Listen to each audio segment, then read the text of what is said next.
Good evening. I welcome you to the Winton Woods Board of Education regular meeting, and I now call this meeting to order. It is 6:30 p.m. Monday, August 24th. If you could please silence or turn off all of your electronic devices and rise and join me in the Pledge of Allegiance.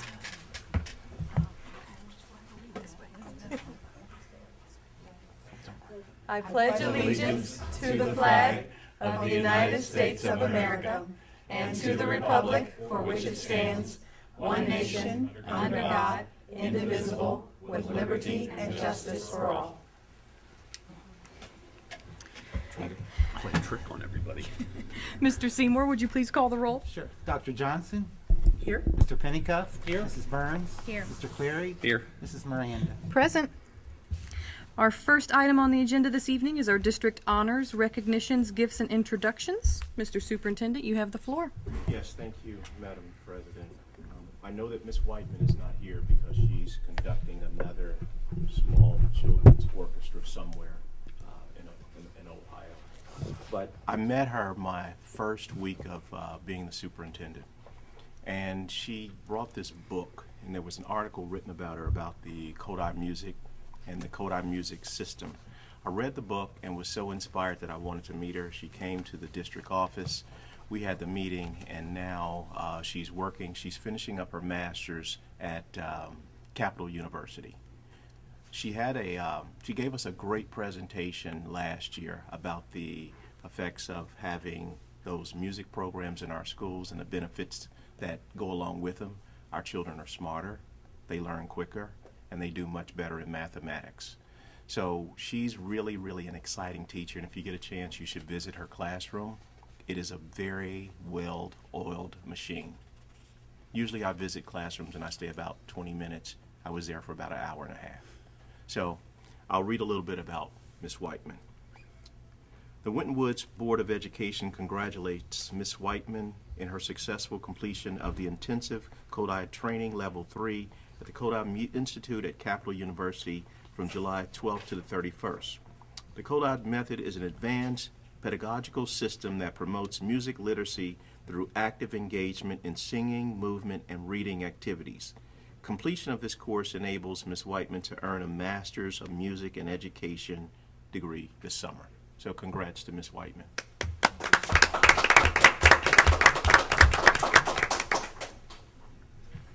Our next one. This is the one that just kind of makes your heart flutter.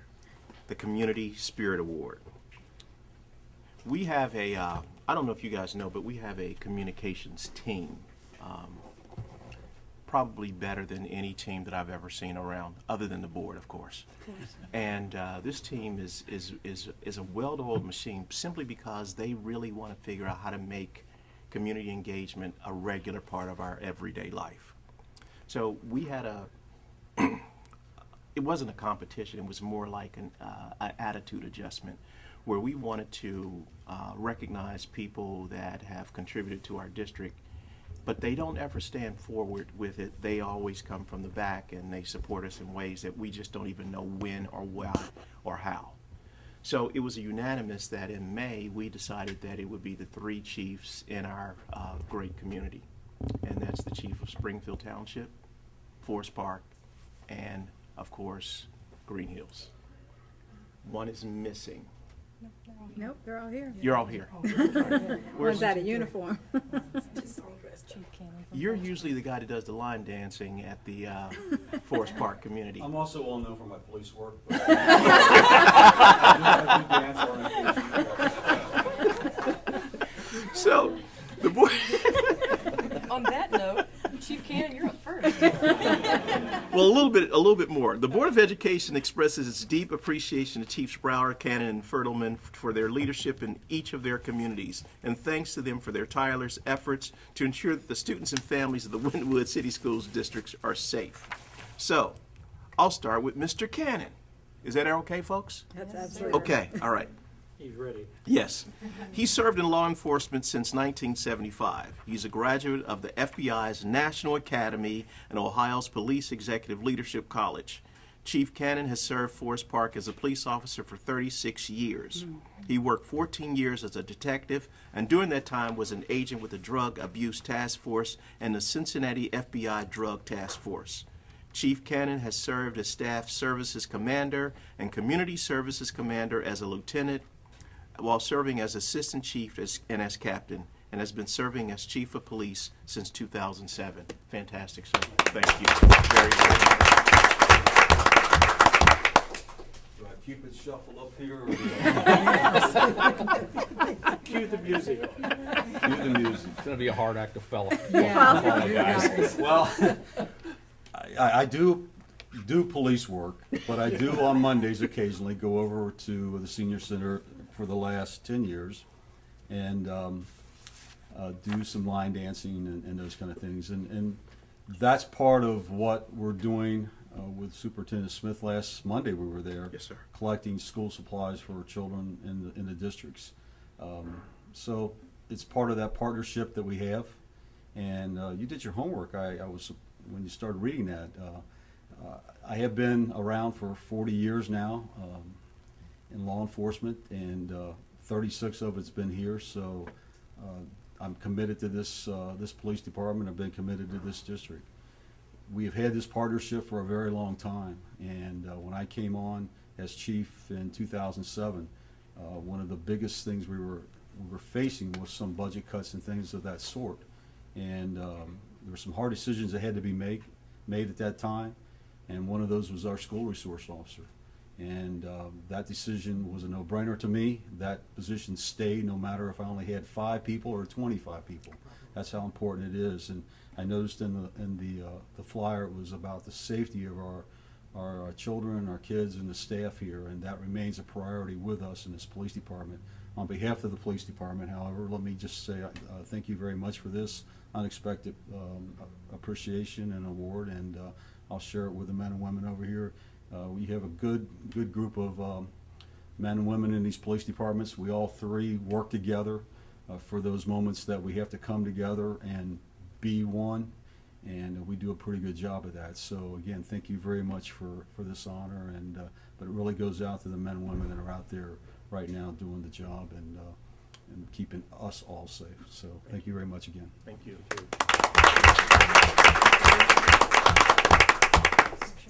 Let's go in front.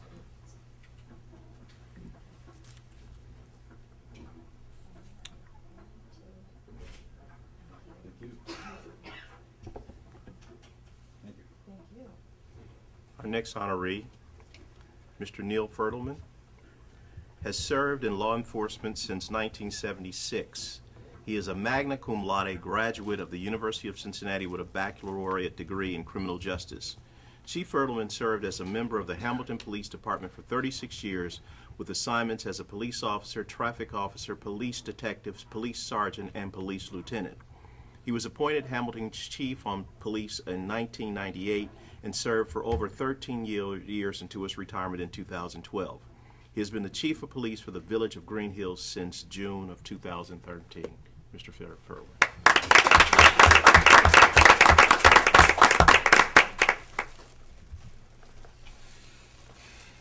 I'd just like to point out that I've only been in policing for 39 years as opposed to my colleague here. One of the things that I've noted is I've spent a lot of time in Butler County, and spending now 2 years in Hamilton County. I'm so impressed with the cooperation between not only law enforcement agencies but our school system. I've become friends with a lot of the administrators and staff in our schools in Green Hills, and we work hand in glove with both of our surrounding departments on a regular basis.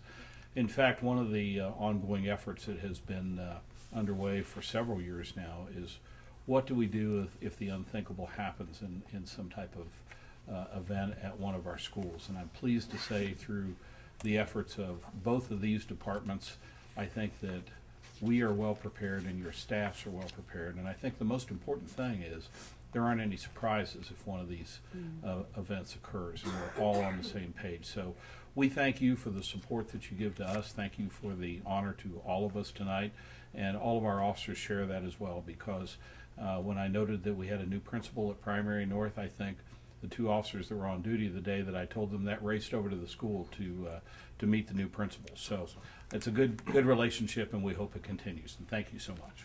Thank you.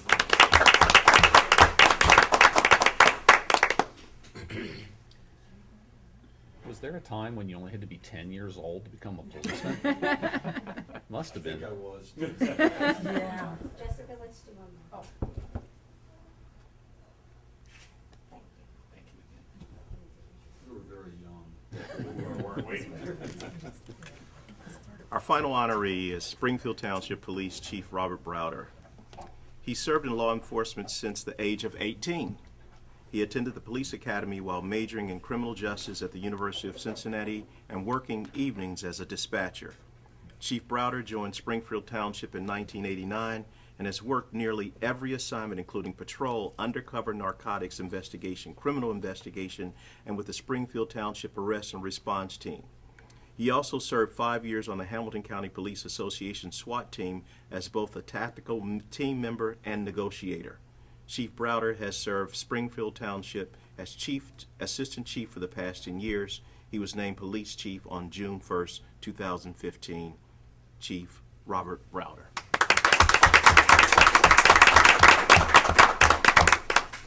Thank you very much. First, I'm humbled and honored to be here. I don't dance. I certainly don't sing. And actually, I started when I started when I was 8, not 18. You know, one of the challenges with Springfield Township is that we encompass 7 different school districts, and I say that as a challenge, but it's one of our greatest assets. I learned a long time ago when I joined law enforcement that our police and community relations is vital to everyone's survival. Sorry, I planted some trees yesterday and my hand is injured. But what I learned the most is that it's the relationship between our police department and the school district. Mm-hmm. We're all doing a lot of amazing things that was stated before that you don't necessarily see. It's not in the news. But a lot of great things are happening in our schools and our communities. So again, on behalf of the men and women of the police department, thank you so much.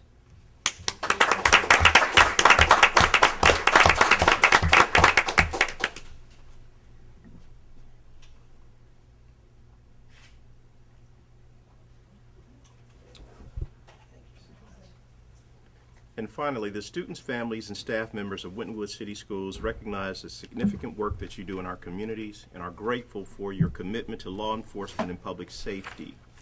We appreciate your positive interactions with our students at events like Winton Woods Middle School's September 11th Day of Service and Remembrance and reading to our younger students. Meeting a police officer in an informal setting goes a long way to establish positive communication and relationships. We thank the 3 of you for your partnership with our district and are pleased to present you with the August Community Spirit Awards. Thank you, guys.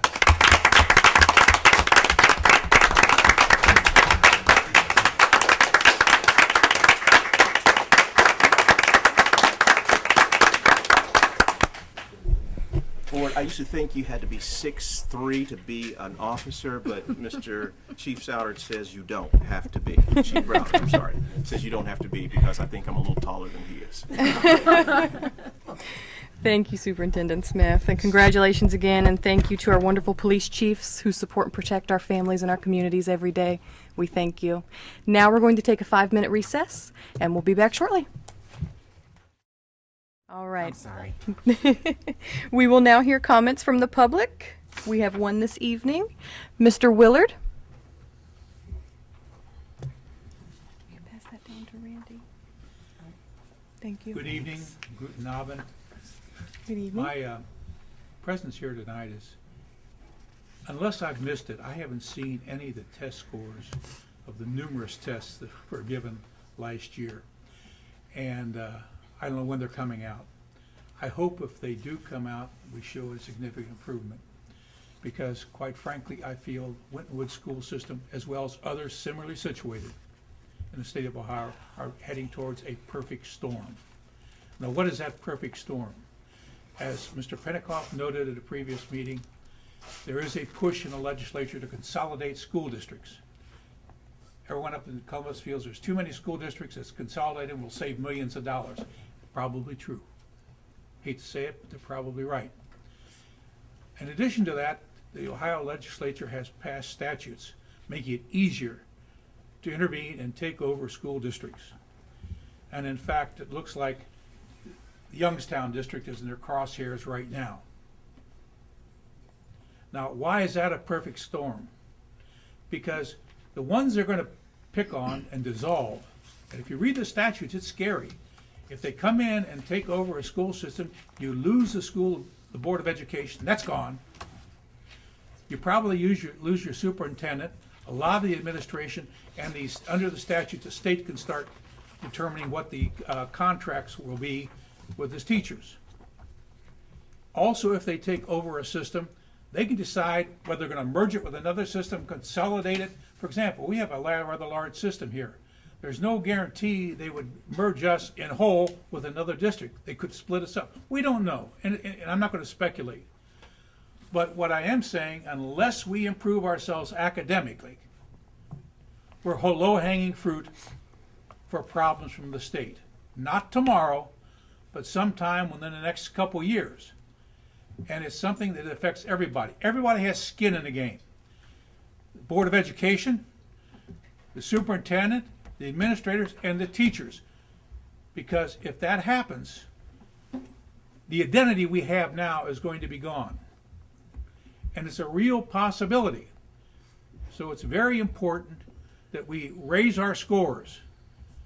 And that means academic discipline, it means teacher discipline, and administrative discipline. And then we'll have to increase perhaps the preschool, whatever. Because unless we do that, we're in danger. Not tomorrow, but I would suspect for the next 2, 3 to 4 years. Because when there's money involved and the state's going to save some money, it doesn't take a rocket science to figure out which way they're going to go, and they're going to pick out first the ones that are doing poorly. And unfortunately, at this point in time, that would include us. So I'm hoping we've got a good superintendent here. I think he's trying to make a difference. But we've really, really got to improve because we don't have time to wait anymore. We're right at the threshold. And I hope I'm wrong, but unfortunately, this is one of those times that Mr. Penningoff and I probably agree. We don't have a long time to play with this. Thank you. Thank you, Mr. Willard. Okay, the next item on our agenda is the approval of minutes as attached. I'm sorry. We began at 6:30, sorry. We've already collected those? Mhm. We've already collected those. Thank you. Okay. The approval of minutes, board, unless you see any necessary changes to these minutes, a motion would be in order. Madam President, I move that we accept the minutes from July the 27th, August the 10th, and August the 17th. Second. It's been motioned and seconded. Is there any discussion? Seeing none, Mr. Seymour, would you please call the vote? Dr. Johnson? Aye. Mr. Pennicuick? Abstain. Mrs. Burns? Aye. Mr. Cleary? Aye. Mrs. Miranda? Aye. Motion passes unanimously. Our next item is our treasurer's report. Mr. Seymour, you have the floor. Yes, the treasurer's report is just for the month of July where we just began the new fiscal year. We showed year-to-date revenues of $11.5 million. That was due to our real estate advances coming in for the most recent tax collections. The general fund spent approximately $3.4 million for the month. And during the month of July, the district began its new fiscal year and committed approximately $5 million in contracts during the month of July. So when we go over the appropriations tonight, you'll see that the district continues to monitor its expenditures, and we have done some major shifting from personnel to contracts to contracts for services, help you control your future expenditures over hiring additional staff. Just a little side note there. Our total district funds for the end of the month were $21.6 million, of which $20 million was in the general fund. Thank you, Mr. Seymour. With no objections being heard, let the financial report for the month of July 2015 be submitted to audit. Thank you. Next item, treasurer's recommendations. Back For to the you. investments for the month of July, we earned $2,556 on investments of $25.8 million. Interest rates ranging from 0.06 to 0.2, which, good or bad, if you watch the stock market today, it looks like interest rates are going to go up soon. So, good for non-public funds to get better rates, but not so good for your 401ks. So that's the investment report. Board, a motion would be in order. Madam President, I move that we approve the investment report for July 2015 as presented. Second. It's been moved and seconded. Is there any discussion? Seeing none, Mr. Seymour, would you please call the vote? Sure. Dr. Johnson? Aye. Mr. Pennicuff? Aye. Mrs. Burns? Aye. Mr. Cleary? Aye. Mrs. Miranda? Aye. Motion passes unanimously. Mr. Seymour? I think I can do it from right here since Donna's going to shift the buttons, shift the slides for me. I'm just going to take a few minutes. You're getting ready to adopt the final appropriations for 2016. And we're also going to go on and take a look at the 5-year forecast. No, I'm okay if you're okay. She'll get that momentarily.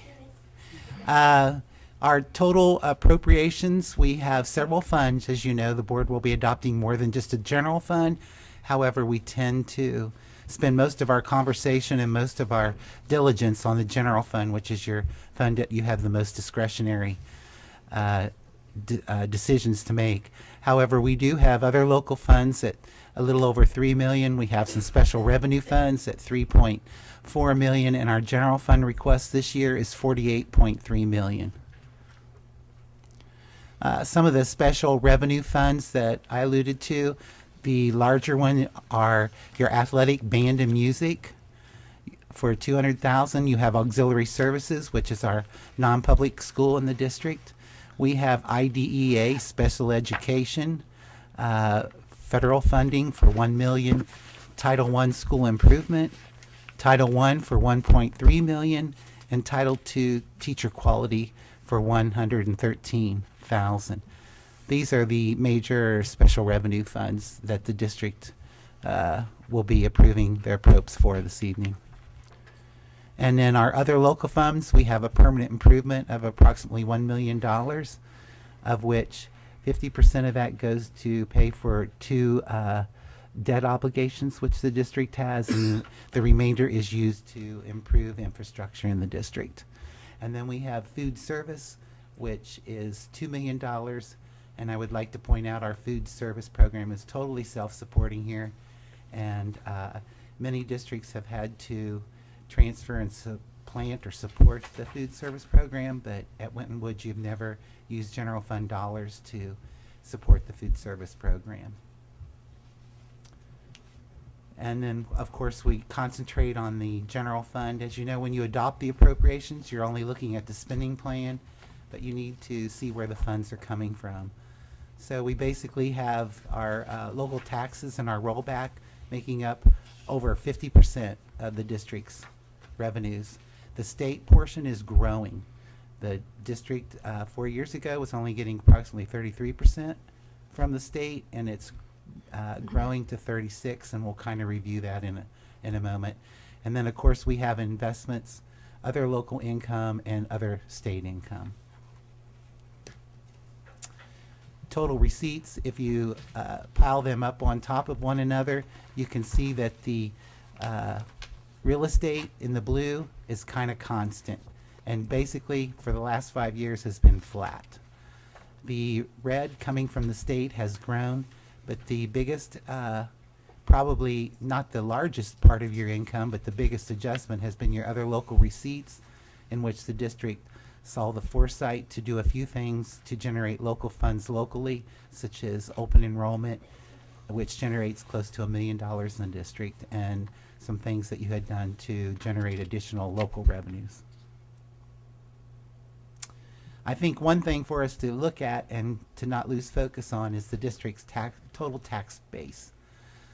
In 2007, 1 mill brought in to the district $554,000. This coming year, 1 mill will bring in $442,000. Our tax base has gone down $110 million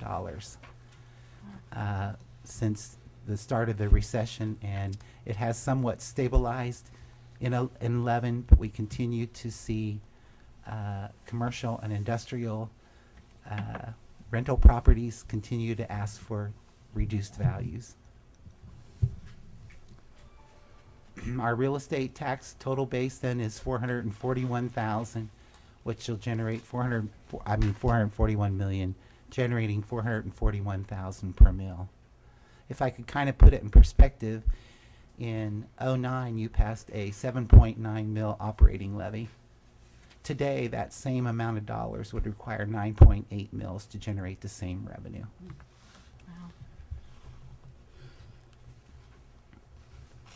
So for real estate, we are anticipating with our homestead and rollback $25 million.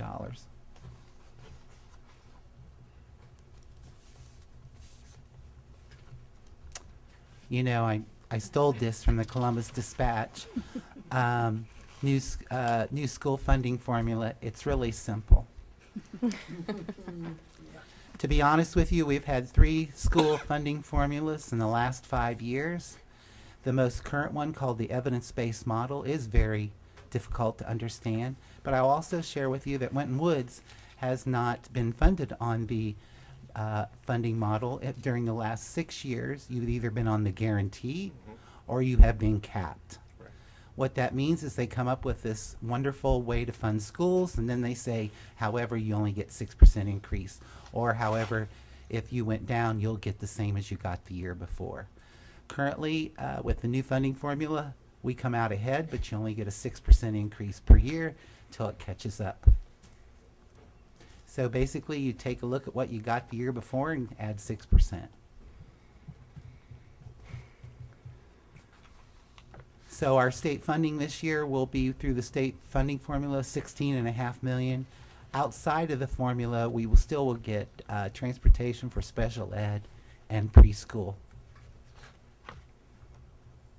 Our other local receipts, revenue in lieu of taxes, are funds that we get from Forest Park, Springfield Township, and Green Hills on incremental financing, tax abatements of the such, where the municipalities have held the district harmless and they reimburse those portion of the taxes back to the district. And there is your open enrollment and your tuition for regular and special ed at 1.1 million, rental facilities at 250,000. Other state receipts include career and technology education, Medicare reimbursement, catastrophic aid.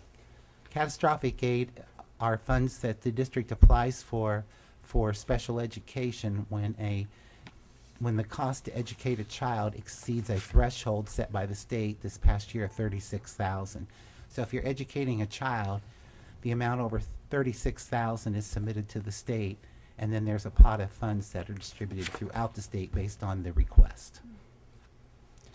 Does Yes. the catastrophic aid cover the full amount, or it just helps? Absolutely not. It only covers, this past year, 33% of the dollars over $35,000. So if we had a student, which we usually do, Yes. that costs $100,000. close to $100,000 per year per child. This year we got roughly 31,000 of that back. If that total cost came to that. Okay, thank you. And there are the casino proceeds, which were to make the districts rich, 175,000. And then still we have the tangible personal property reimbursement in for this year of 700,000, which the governor signed the bill to leave in for one more year. And as you know, if you follow this, the House has threatened to veto that. So we still remain on hold as to the stability of the tangible reimbursement. Winton Woods, fortunately or unfortunately, only relies on 700,000 of their income for that, and we have surrounding districts where that reimbursement approaches millions and millions of dollars. So if you think of rich districts that used to be flush because of commercial and industrial, today they're on the verge of losing it all. Mr. Seymour, can you define clearly the E-rate? E-rate are funds that we get from the government, which reimburse us for part of our technology infrastructure. We use it for internet and communications. Thank you. It's a partial reimbursement. That is to go down in the next few years. They're redistributing the E-rate proceeds to more rural parts of Ohio. But I haven't seen the details of it. So you might say, how are the dollars spent? Now, this is not the way the state is putting this out. This is Randy Seymour's interpretation. But if you look at the general fund, the district right in the classroom will spend 71.5% right in the classroom. That's everything that's in the classroom is at 71.5%. Our extracurricular programs running 600,000, and operations, meaning custodial, transportation, administration, everything outside of the classroom to run the districts is at approximately 27% or 12 million. The state has come up with a formula on how to do this, but they extract things that they haven't really laid out and gave all treasurers comparative data, so I chose not to go that route yet, which I explained to you earlier. You can call up one website and get one expenditure per pupil, and on the same ODE website get a different. So this is strictly our general fund and what we would say was directly spent right in the classroom. And what are some examples of things that fall in that extracurricular? Those are simply your salaries for all of your coaching staff, your athletic director, and his support staff. Very a minimal amount. You do have. We are asking for around 30,000 in supplies and equipment to support our athletic fund this year out of general fund.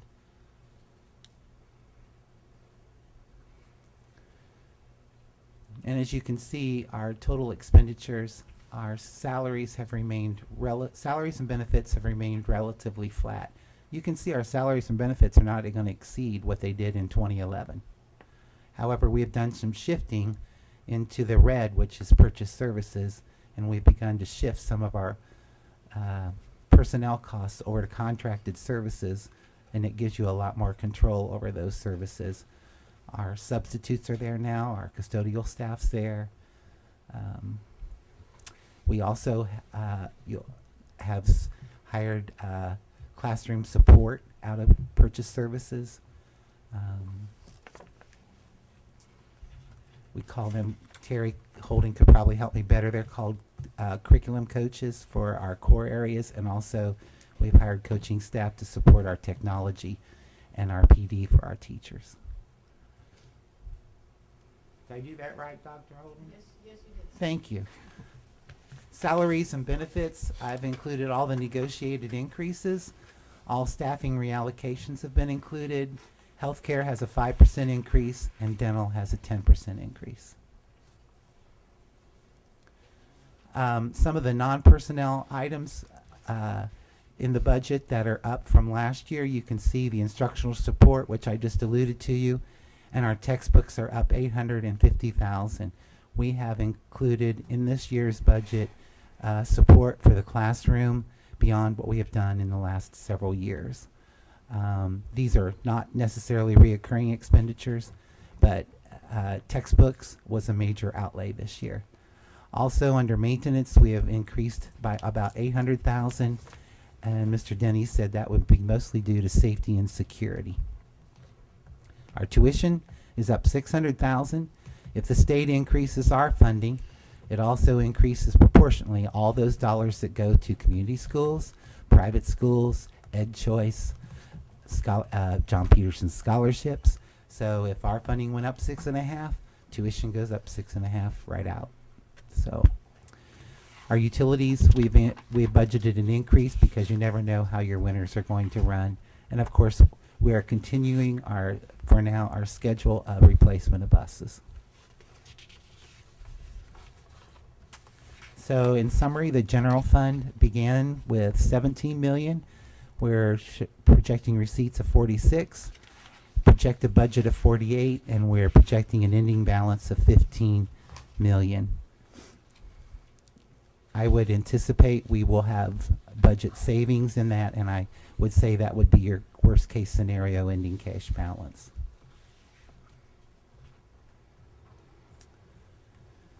We'll now move on to the 5-year forecast. What is included in the forecast? Revenue sources in the forecast have been held constant with the following exceptions. This is for 2016 through 2020, and we have to file this with ODE. Our increase for this year for state foundation is 740, next year 610, and I have removed the tangible reimbursement for 2017. If the governor is overrode and it's vetoed, we'll put it back in. These are also assuming that our projections, our enrollment stays stable and doesn't go down. All of our negotiated agreements have been included. I've included all the steps for all the years through the forecast. It's steps meaning as people move up the schedule due to experience only. I have not projected any cost of living increases. That would be at the board's discretion after reviewing the finances each year. Healthcare, I've projected at 5%, dental at 5%, purchase services at 3%, and supplies and materials at 2%. And that's just a quick summary of the 5-year forecast. And you can see in FY20, you lose the 5-year emergency levy, and you would lose it for 1/2 year, and we still are approximately 1/2 million in the black at the end of the year. Of course, this can all change in next year with a new funding formula. Yes, sir. And that's just taking a quick look at your cash reserves, many places call them. As you begin to, your revenues are held constant and you have increasing costs, obviously you eat into your cash reserves to a point that you have to begin to determine, are you going to reduce budget or go for an additional operating levy? In our case, we'll have to decide what are we going to renew our levy for. I feel pretty confident you will not be asking your voters for any additional funding until that emergency is up. And at that time, the board at that time would need to decide how much of that you want to renew. And this is just a graph showing that as the red meaning the expenditures increase over the revenues of blue, the green is all funds available, including your cash carryover, and it begins to meet the expenditures. This is a good graph to let the board know when they need to start looking at additional revenue sources. And that, in summary, are the appropriations that Mr. Smith and I are requesting, and the 5-year forecast that I need to file with ODE upon your approval. And I'll be glad to answer any questions.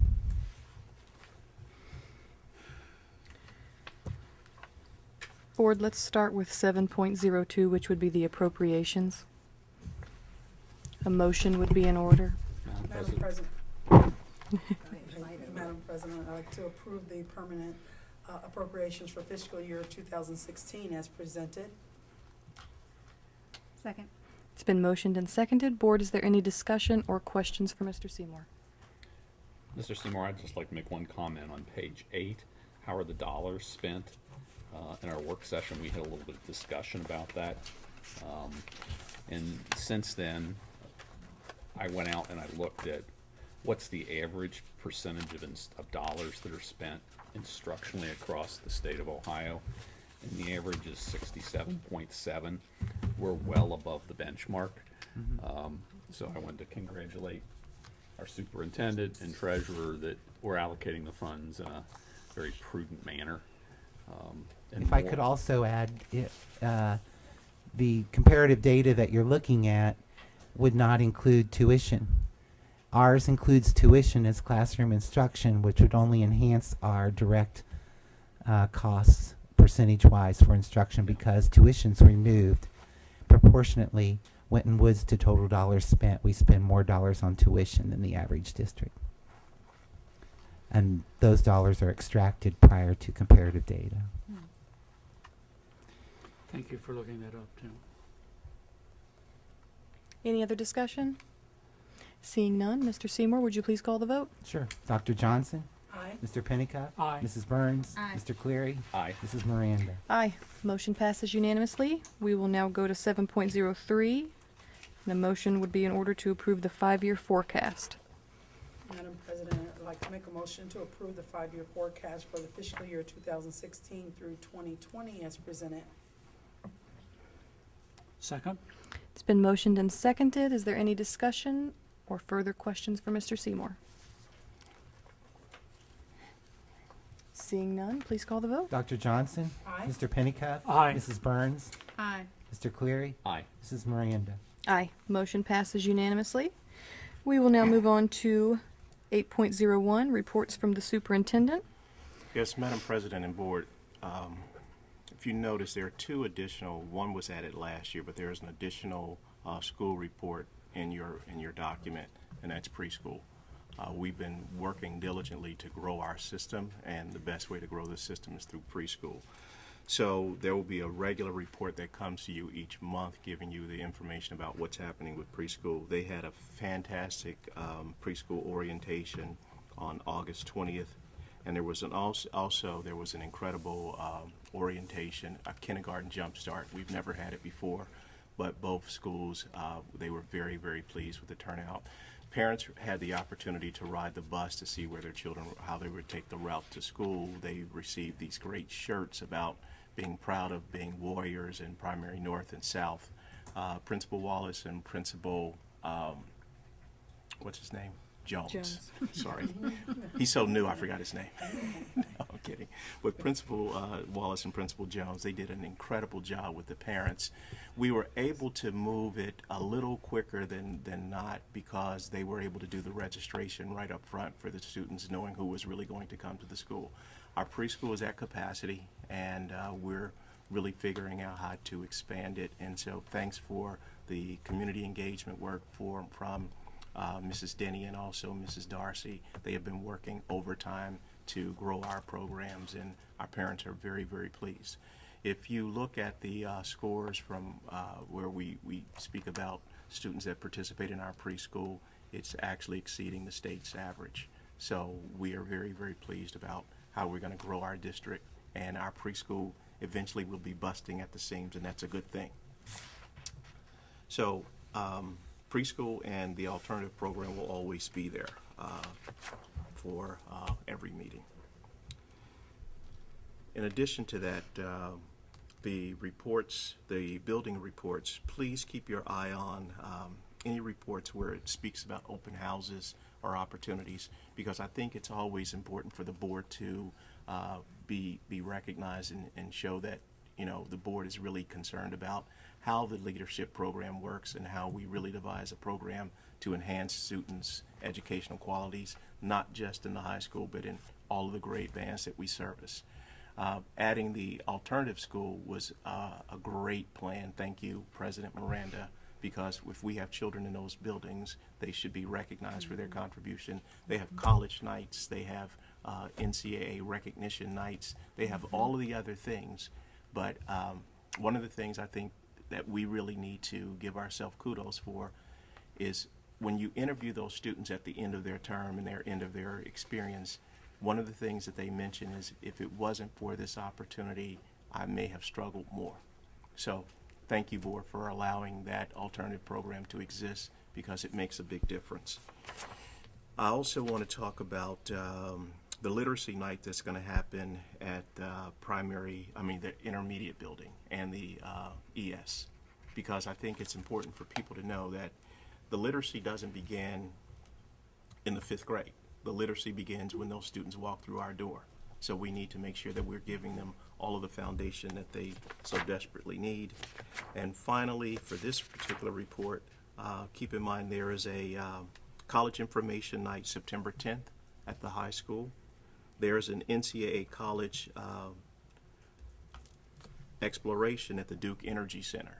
And so it's not just a Winton Woods experience, it's where the NCAA comes and tells you what all of the benchmarks and all the assessments are so that your kids can be qualifiers early on.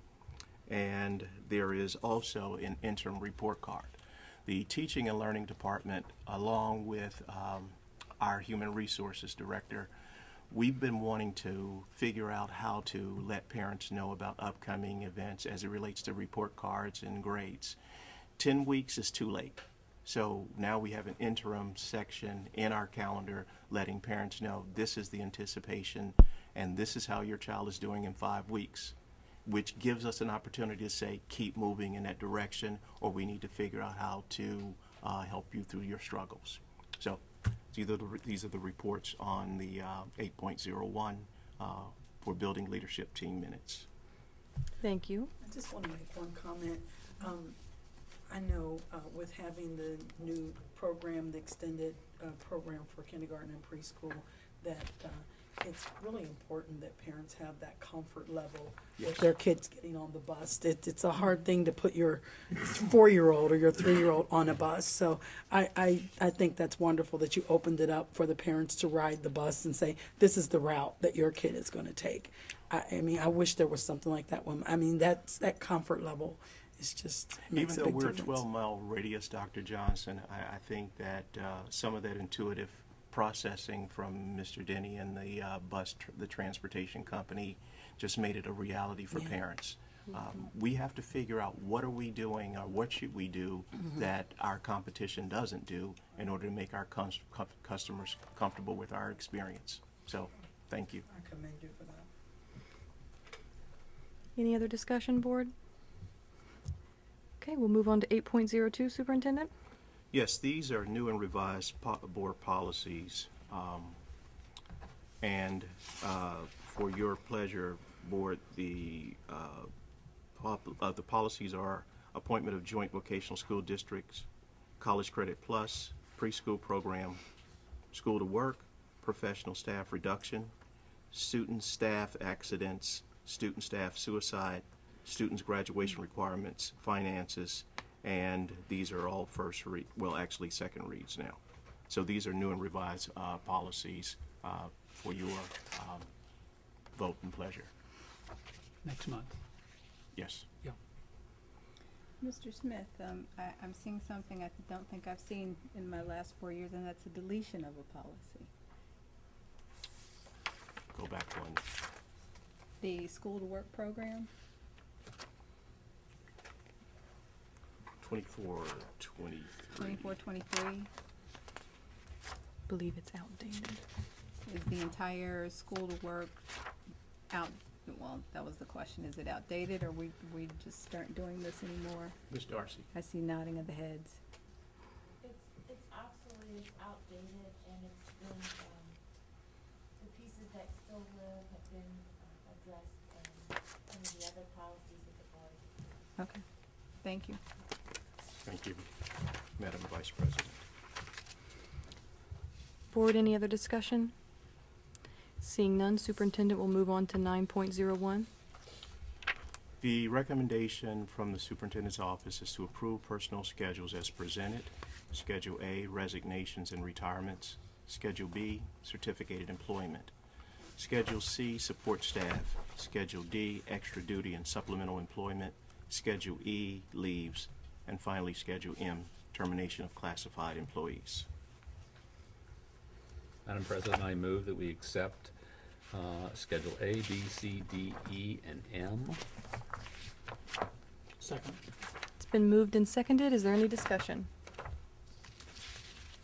Seeing none, Mr. Seymour, please call the vote. Dr. Johnson? Aye. Mr. Pennicuick? Aye. Mrs. Burns? Aye. Mr. Cleary? Aye. Mrs. Miranda? Aye. Motion passes unanimously. 9.02, Mr. Superintendent. Yes, this is a proposal for overnight extended student trip, Academy of Global Studies, 9th grade, Arkansas, October 31st to November 4th. And for the board's pleasure, I'd like to read some of the opportunities that the kids will be able to take part in. The proposal of the overnight extended trip is for the Academy of Global Studies 9th grade to travel to Little Rock and Perryville, Arkansas from October 31st to November 4th. Students will learn about the challenges of hunger, poverty, and environmental degradation through an experimental learning camp at Heifer Village. They will learn about the history of school integration around Little Rock 9 as they visit Central High School, and will learn about government through touring the William J. Clinton Library.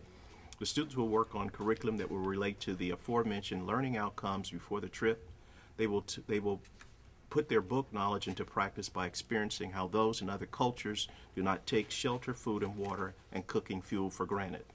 Our students will better understand our world and the consequences and effects that poverty and hunger have on education, the economy, and the culture in many areas of the world. Fantastic. Sounds like a wonderful trip. Board, a motion would be in order. Madam President, I move that the proposal for the overnight extended trip, Academy of Global Studies, 9th grade, Arkansas, October the 31st to the 4th be approved. Second. It's been moved and seconded. Board, is there any discussion? Now, just one question. So when the students come back, will they have an opportunity to come and present to the board what they learned, how they learned, and how their lives are gonna be changed as a result of, experiencing this? Dr. Johnson, the only answer I can give you is absolutely. All right, thank you. That'd be wonderful. I'd like to hear, how this impacted them, to see this with a new set of lenses, so. Very good, yes. I thought you were going to say that would be awesome. Isn't that what our Well, No, it's amazing. Amazing. amazing? I It's will. amazing. The more difficult thing, Dr. Johnson, oh, there you are. Yeah, here I am. The more difficult, I miss having the, I know, Semi-round. this is my second. maybe sort of limiting the amount of time. Yes. These experiences that the last 4 classes have been so interrupting to their comfortable thinking that they just want to talk and talk and talk and talk about what they learned on that visit. So it's fun to listen to them when we have to find the right venue That's right. so that they can fully explain what changes it's made in their lives. Well, maybe we can suggest they make a short video for us to view or something. I don't know. But I think it'll be good for them to come back and share with us, maybe on a timetable. You know what, Board, maybe this has something to do with how the superintendent does the state of the schools.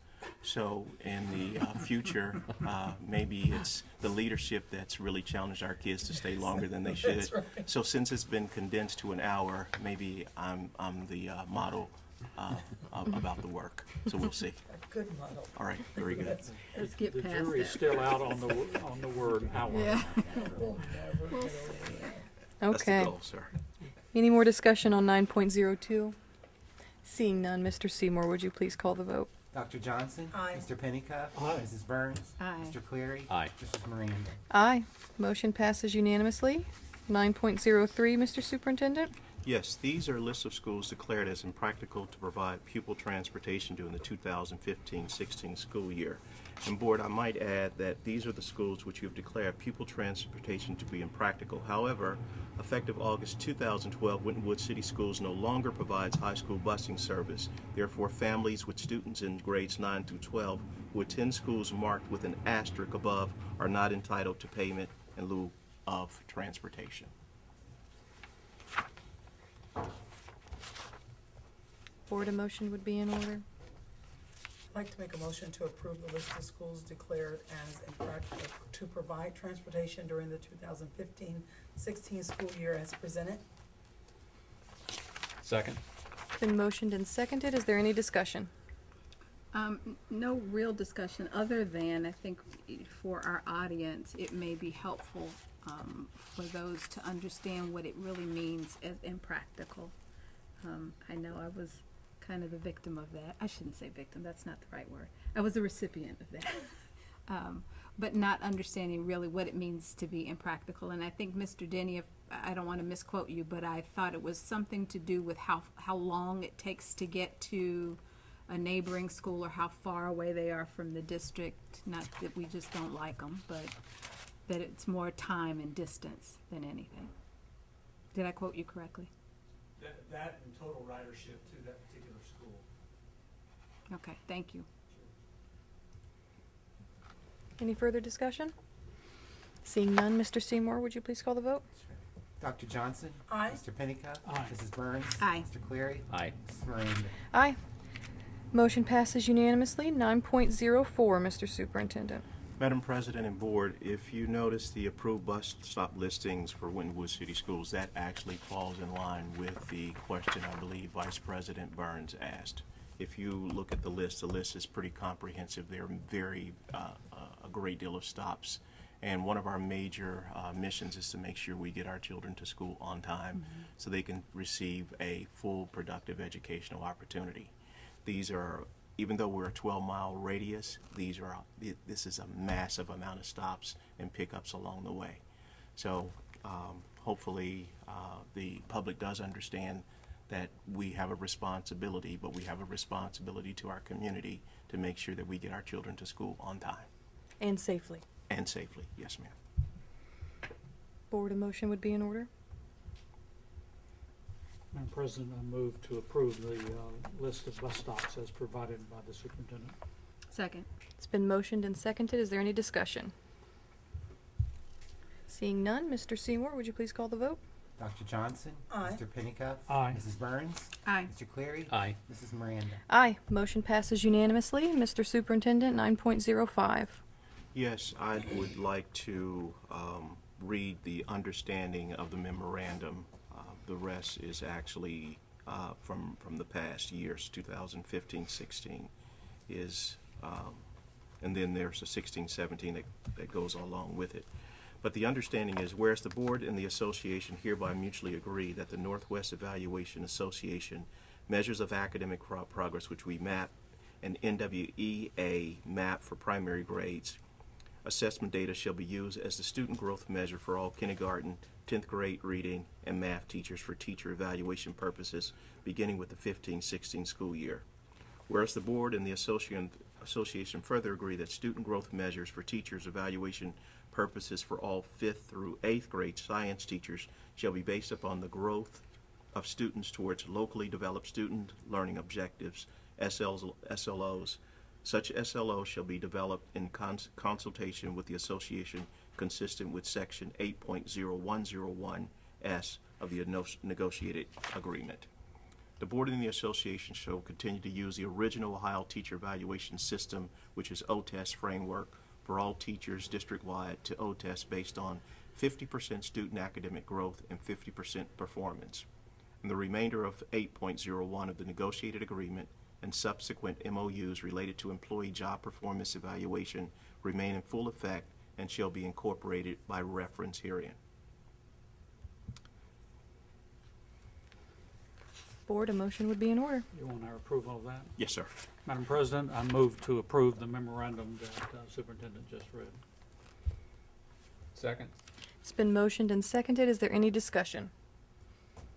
Seeing none, Mr. Seymour, would you please call the vote? Dr. Johnson? Aye. Mr. Pennicuick? Aye. Mrs. Burns? Aye. Mr. Cleary? Aye. Mrs. Miranda? Aye. Motion passes unanimously. Mr. Superintendent, your last one. 9.6. Thank you. To approve the new revised board policies as presented, 2260, non-discrimination access to equal educational opportunity, 1520, administration employment of administrators, 2260.01, program section 504 ADA, prohibition against discrimination based on disability, 160, 0160, executive session, and 8451 operations, pedagogicus head lice, and 2270 program religion in the curriculum. 619.02 administration privacy protections of fully insured group health plans, 1310, administration employment of the treasurer, and finally 1220, administration employment of the superintendent. So moved. Thank you. Second? It's been motioned and seconded. Is there any discussion? Seeing none, Mr. Seymour, would you please call the vote? Dr. Johnson? Aye. Mr. Pennicuick? Aye. Mrs. Burns? Aye. Mr. Cleary? Aye. Mrs. Miranda? Aye. Motion passes unanimously. Next, we will hear from Mr. Pennicuick regarding the legislative report. Mr. Pennicuick, you have the floor. Thank you very much, Madam President. One topic tonight for the legislative report, and then we'll talk about House Bill 70 when we get to it in just a second. But something significant happened today in Columbus. The Columbus Dispatch wrote an editorial in support of checking into charters. If you've been following the press,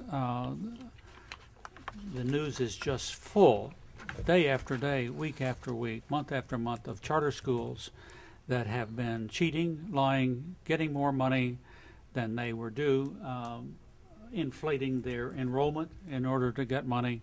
From time to time, members of the legislature try to put checks and balances into legislation to at least give some modest amount of overview of charter schools, now called community schools, and those typically do not make the final cut when the law comes out of the proverbial smoke-filled room.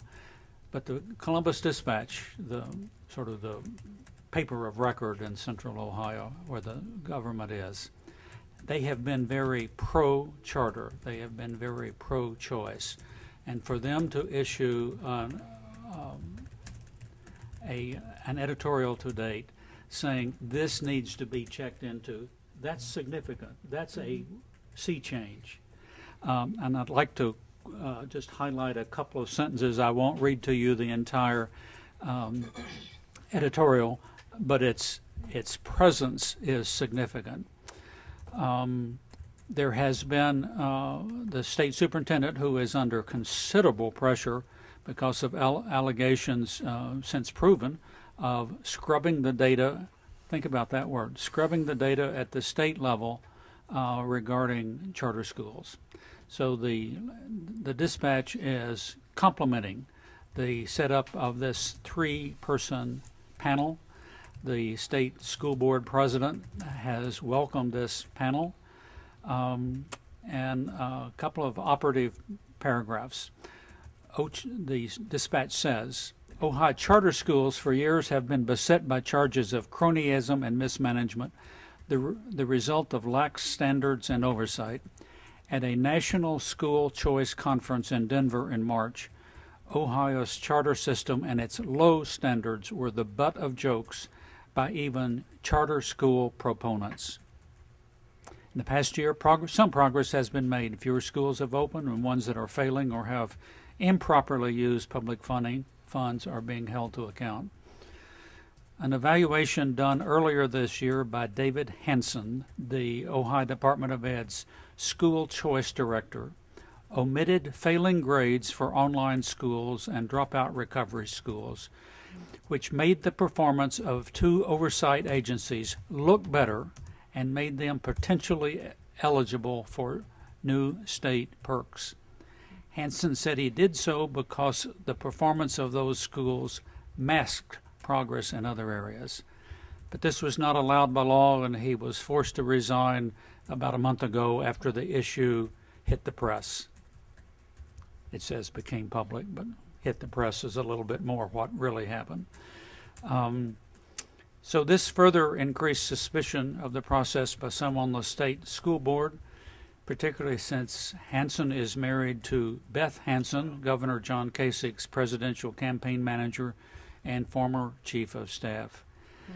I was given a letter on August 4th, the day that 7 board members, state school board members, wrote a letter to Dr. Ross, the state school superintendent, called for additional scrutiny of David Hansen's report and whether he acted alone or whether he, the state superintendent, was part of the cover-up. So until this issue is thoroughly vetted in a transparent manner, a cloud will continue to remain over the process. I think that gives you a bit of the chemistry of the change of thought that the Columbus Dispatch has had regarding charter schools, now known as community schools. That would conclude my legislative report, Madam President. Thank you, Mr. Pennycuff. One question, Mr. Pennycuff, did you say that article was dated today? Today, yes. Okay, next we will hear from Mr. Cleary for the Great Oaks report. Madam President and Board, this is kind of as of Friday. This is hot off the press. The report cards from the Ohio Department of Education were released last week. The Great Oaks has earned straight A's. The Great Oaks earned straight A's in every category and met all eight federal accountability measures. In addition, Great Oaks showed financial effectiveness. 72.4% of the funds were spent on classroom instruction compared to the state average of 67.6. The state superintendent of public schools, Dick Ross, in a note to the board wrote, "Your hard work to make career education a valuable pathway to skilled jobs is paying off. Career technical education in Ohio is strong and getting stronger. This report card is great news for Ohio's students, families, and the economy." It's exciting to have good press, and it was a lot of hard work to get straight A's. Of course, I just sit at the board level, so I only affect policy, but it's great to see that system is working. Going into next year, not knowing what testing might be and what we know we're exempt from some things, but we don't know how we're going to be measured, just like here in Winton Woods. Things are constantly changing, so the pendulum could easily swing the other direction. That concludes my report. Thank you, Mr. Cleary. We will now move into item 11.01, resolution in opposition to House Bill 70. Mr. Pennycuff, I will let you introduce this resolution. Thank you very much, Madam President. Members of the board, you recall in our work session 2 weeks ago, we discussed at some length a resolution in support of some major changes to House Bill 70. This is the budget bill and was referred to a member of the public earlier in the evening. I won't read the entire resolution unless it's desired by members of the board, but it's verbatim as we talked it. I'd like to introduce it for action and then speak to it briefly. So, Madam President, I move the approval of a resolution from this board regarding House Bill 70. Second. It's been motioned and seconded. Discussion? Yes, Madam President, I would like to discuss briefly. This is the you remember all spring as I was giving the legislative report, I kept saying, and we won't know what's in the final until June 29th at about 11:30 at night. Two things happened on that day. All the controls that were going to be put in for charter schools were deleted in the proverbial smoke-filled room, and what was inserted was, to everyone's surprise, but a lengthy, multi-hundred-page amendment that took away the public school system from the Youngstown City Schools. This was done under the coaching of State Superintendent Ross, who encouraged the people who were conspiring to do this to make sure they kept it in secret, which violated all the sunshine laws. It was contributed to by a man who lost his job at Ohio State because of ethics infractions. It just sort of reeks all over, but it could happen to us. We could, as a board, under this new law, we could come to a meeting one night and learn that our new superintendent is the Chamber of Commerce of Cleveland, executive director of the Chamber of Commerce of Cleveland, or some other town. Or our board has been replaced by donors to the whatever party is in power at the moment in Columbus, or a local business owner. We could, if what happened to Youngstown is reapplied to others, could happen to any and all other school districts in the state of Ohio, and that runs counter to the state of Ohio Constitution and the whole concept of local control. So that's this resolution that I'm asking for your support, is to ask the members of the legislature and the governor to sponsor changes to get rid of the offending sections in House Bill 70 and just totally get rid of it, I guess is the shorthand way of saying. So that would be the end of my argument in favor of my own resolution. Thank you, Mr. Petticoat. Any further discussion?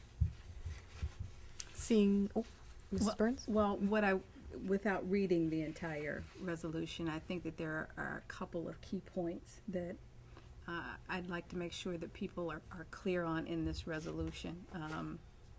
And you summarize them well, but I think that they're worded even better in the resolution, if I may. No doubt. Whereas the 2010 appointment of an academic distress commission in the Youngstown City Schools and the recent restructuring of that commission to function under a CEO appointed by individuals who may reside outside of the Youngstown community, as opposed to being named by those who best know that community, has set aside the ability of the elected Board of Education to exercise its governing authority. And whereas those restructuring changes were contained in a last-minute amendment to House Bill 70, which the Ohio General Assembly passed without any serious input from the Youngstown City Board of Education or the Youngstown community. I think that was the key piece for us, is that those who were most affected had little say and presumably very little recourse. And so that's what I think we find most offensive. So therefore be it resolved that we, the Board of Education of the Winton Woods City School District, do object and protest to the manner in which the draconian legislation was passed, and question how the district reforms and improvements can be achieved without involving and engaging the elected Board of Education and the Youngstown community. Thank you, I Madam think you're Vice right, President. Mrs. Burns. The formal language played better than the way I made it up a minute ago. Yeah. Seeing no further discussion, Mr. Seymour, would you please call the vote? Sure. Dr. Johnson? Aye. Mr. Pennicott? Aye. Mrs. Burns? Aye. Mr. Cleary? Aye. Mrs. Moran? Aye. Motion passes unanimously. We'll now move into 11.02 and 03. Dr. Johnson, you have the floor. Yes, with the consent of the board, I would like to amend the contracts of our two executives, and that would be 11.02 and 11.03. Both having the effective date of August the 1st, 2015. First, the treasurer's amendment, and that his period ending on July the 31st, 2020, and his annual salary be $123,500 for the year. Second, the superintendent's contract, starting also on August the 1st, 2015, and ending on July the 31st, 2020, and his annual salary being $143,500. Also, with the superintendent's amendment, we would amend his vacation. The superintendent shall be granted 30 days of vacation with pay each year this contract is in effect. Vacation days should be used during the year earned, but may be accumulated to the maximum of 90 days. Up to 25 days of vacation may be turned in annually for compensation. Outside of that, all other terms of both contracts remain in effect as originally stated or amended. Having said that, I'd like to make a motion to amend the contracts as I have just stated. If I could ask if you do one. I'll second that. We'll start with 11.02. Is that okay? Okay, Mhm. that's fine. So it's been motioned and seconded. Is there any discussion? Yes, Madam President, I would like to say to members of the public that prior to working on this aspect of our relationship with our two executives, that the board conducted performance evaluation for both people, and we are pleased with the level of dialogue and pleased with the level of leadership, and look forward to continue to working with both gentlemen in their professional capacities. I second that. Any further discussion? Seeing none, Mr. Seymour, would you please call the vote? Dr. Johnson? Aye. Mr. Pennicuick? Aye. Mrs. Burns? Aye. Okay. Mr. Cleary? Aye. Mrs. Miranda? Aye. Motion passes unanimously. 11.03. If you wouldn't mind again, Yes, Dr. I was Johnson. going to say, I won't read all of that again. I'll just say I'll like to make a motion to approve the treasurer's contract and compensation as presented. Second. It's been motioned and seconded twice. Any further discussion? Seeing none, Mr. Seymour, please call the vote. Dr. Johnson? Aye. Mr. Pennicuick? Aye. Mrs. Burns? Aye. Mr. Cleary? Aye. Mrs. Miranda? Aye. Motion passes unanimously. 11.04. This is a motion to elect a delegate and alternate delegate to our OSBA Capital Conference this November. Madam President, I suggest that you, as our president for this year, ought to represent us at the delegate assembly in November. So I humbly request that you appoint yourself. Yes. And I will agree to appoint myself if Dr. Johnson would agree to be my alternate delegate. I would agree to be your Okay. alternate delegate, absolutely. That worked out perfectly. Yes. so ordered. Do we need a motion for this, Mr. Seymour? Okay. So noted. Next, we will have comments from members of the board. Mr. Cleary, we'll start with you. I have quite a few items. One, I didn't participate, but I had the opportunity to come to band camp this summer and witness what they were doing, and I know our superintendent had gone over as well. This was an elongated time. Our band camp usually doesn't spend almost a full week. It actually ran into 2 weeks. But they sounded great. It was exciting to be there and see our students enjoying themselves on those hot summer days. Second item, it's kind of my annual. I try and come to the schools and greet teachers in the morning, and I had the chance to do that at a couple different buildings, and our staff seemed very excited to be back and doing their work. Of course, I hand out chocolate bars to get them through the day, so I know that they appreciated that. I'd like to recognize our staff, our custodial staff and our maintenance staff. Seeing all the things that they did this summer to get our buildings ready. Our buildings look great for the first day of school. May not look that way today, but they look fantastic. I just happened to be out one evening last week. It was late, 9:45, and there were staff members prepping buildings in what I thought, this is the middle of the night. These people started at 6:30 this morning, and it's 9 o'clock at night, and they were still working. So, and that's not just maintenance, custodial staff. I know some of our administrators were out doing that, doing double duty or triple duty. So I wanted to say thank you for having our buildings ready for our students. It took far more people probably than what were maybe imagined in the beginning to accomplish something in a very short period of time. But I wanted to recognize that. Also, I had the opportunity to be out at kindergarten jump starts and walk through those, or be there as the new parents walked through.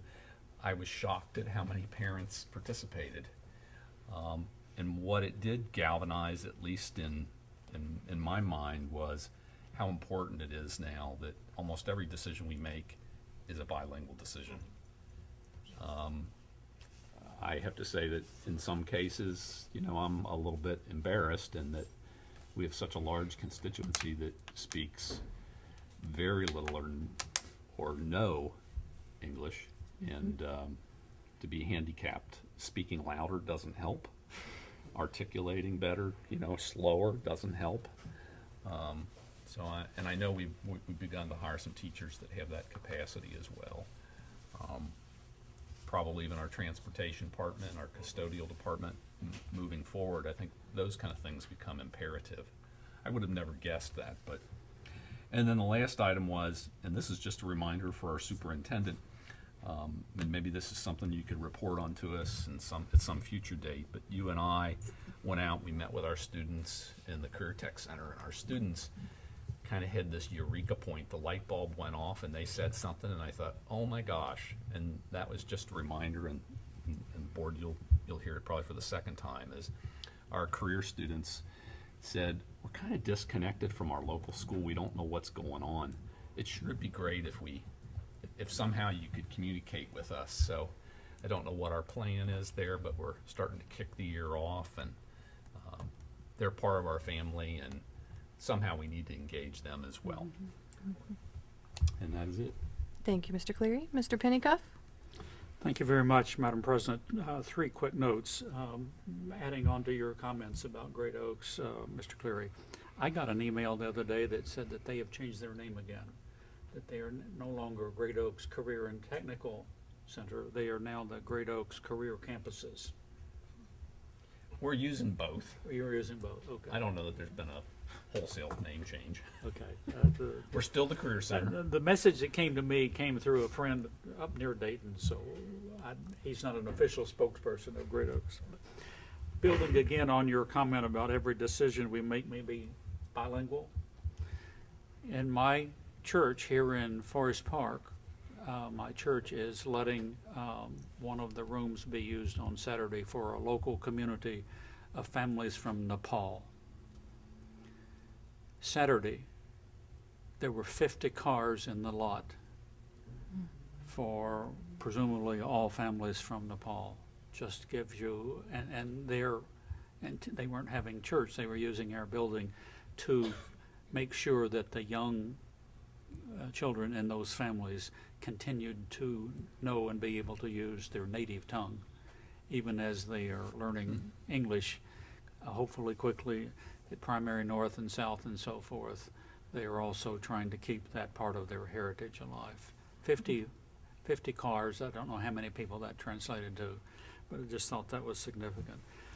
And I wanted to remind people that are within earshot to be sure to come next Tuesday night at the State of the School presentation, where Mr. Smith will be giving you some important information, including telling you when the test scores from 18 months ago might finally be available. Come next Tuesday night at the intermediate school, correct? Yeah, and that would conclude my comments. Thank you, Mr. Pennycuff. Madam Vice President? No comments from me this evening. Okay, Dr. Johnson? Just one quick comment as we start the new year, Madam President, and the focus is always around student achievement and making sure that our students achieve to their highest potential. I've used this analogy before about broken bones and broken places, but after that a bone has healed, it becomes stronger in the place that it has been broken. And if the community, some to say that we don't have our report card.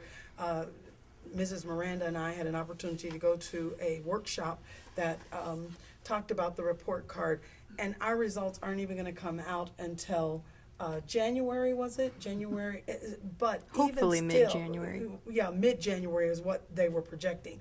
But even still, our superintendent has worked with Dr. Holden to put together a plan to still work to have the students achieve to their highest potential and to look at each classroom individually. So while we don't know what those results will be, whether they're what we expect or good or bad, better than what we expect, we are still working to achieve the highest potential. And I just wanted to encourage the community to let them know that that's still always on our radar. Regardless, it's always on our radar, and that as we begin to work together to heal our academic problems, that we just want everybody to know that this is on our radar. We're still working toward it. It's not off of Dr. Holden's radar as the person who is responsible for the academics, and Mr. Smith. So just stay tuned. We're working toward making us better collectively. So as an educator, I'm always excited. I've been teaching for a long time, and the first day of school is always exciting to me, and I get like, I don't know, butterflies in my stomach, and I do. That just means that you love it. That really is what it means. So any of the other true educators know what I'm talking about. You know, even though it's something you do every year, coming back, you can't sleep the night before, you're excited, you know. So I had my first day of school today at the college where I teach, and was excited to see the students, and I'm sure that the teachers, when they started last week, had that same level of excitement. I'd like to piggyback off something Mr. Cleary said a moment ago regarding the open houses. I got the privilege to attend 2 building open houses just because that just happens to be where both of my children go. And I think it's a well-deserved shout out to the elementary school building staff and principal there. We have a bridge that is not a bridge at the moment, and it is quite a hazard, and our children are not able to go into the building like they normally would any other given year. So conveniently, our staff and our administration have devised a wonderful, safe plan for our students to go around and enter through the back of the building. And I thought at first, when I looked at it from afar, how is this going to work? But once you got there to the open house, and the staff was so welcoming, and so, you know, showing you where you go, how you get in, how you get there, it was wonderful, and I congratulate the staff here for being so awesome. I'd also like to congratulate our summer graduates that we just honored before the board meeting, and thank Mrs. Jordan and Superintendent Smith and all of our other folks who helped us organize this intimate ceremony. It was very, very nice, and such a wonderful opportunity to congratulate our students who persevered. They didn't get a chance to participate in the spring commencement ceremony, but they were here today, and they were happy, and their families were all here, and it was a wonderful, wonderful, joyous time. So thank you for your dedication and your support of all your staff and all our staff here at Winton Woods. Mr. Superintendent or Mr. Seymour, do you have any comments? I have one. If you had the pleasure of attending the convocation, having the students tell you about their experiences, and these are long-lasting experiences where they were talking about being a warrior from kindergarten up until their senior experience, which is now. I thought it really captured the moment for all the teachers, and they thanked their teachers for being those diligent people who keep their eye on the prize. And finally, on the comment from President Miranda and Mr. Cleary, as well as Mr. Pennycup, you know, if our students that have bilingual challenges, if they all came as kindergartners, we would be in good shape. They come at a variety of times. And I think this is an attribute to the work that we've done with our executive team, where our teachers are not complaining. They're just taking the challenges and saying, we're going to get you to the end at the right time, at the right speed. So kudos to all the teachers and the administrators on our team. It says, if you all came at the right time, well, any time is the right time. So thank you. And a kudos too to the Human Resources Department as well. Yes. For the hiring of bilingual folks to man each one of our buildings, because that is such an asset. I mean, communicating for IEP meetings and various things with students and their families, it's such a big difference to have that now accessible in our meetings. Nope. Okay, we will now move on to comments from our associations. Do we have a representative from WWTA here? No? Okay. How about OPSI? No comment. Okay. All right. Well, thank you for being here anyway. Okay. Board, is there a need for an executive session this evening? No? All right. What time is it? Okay, 8:03. We will adjourn. Thank you all for coming this evening.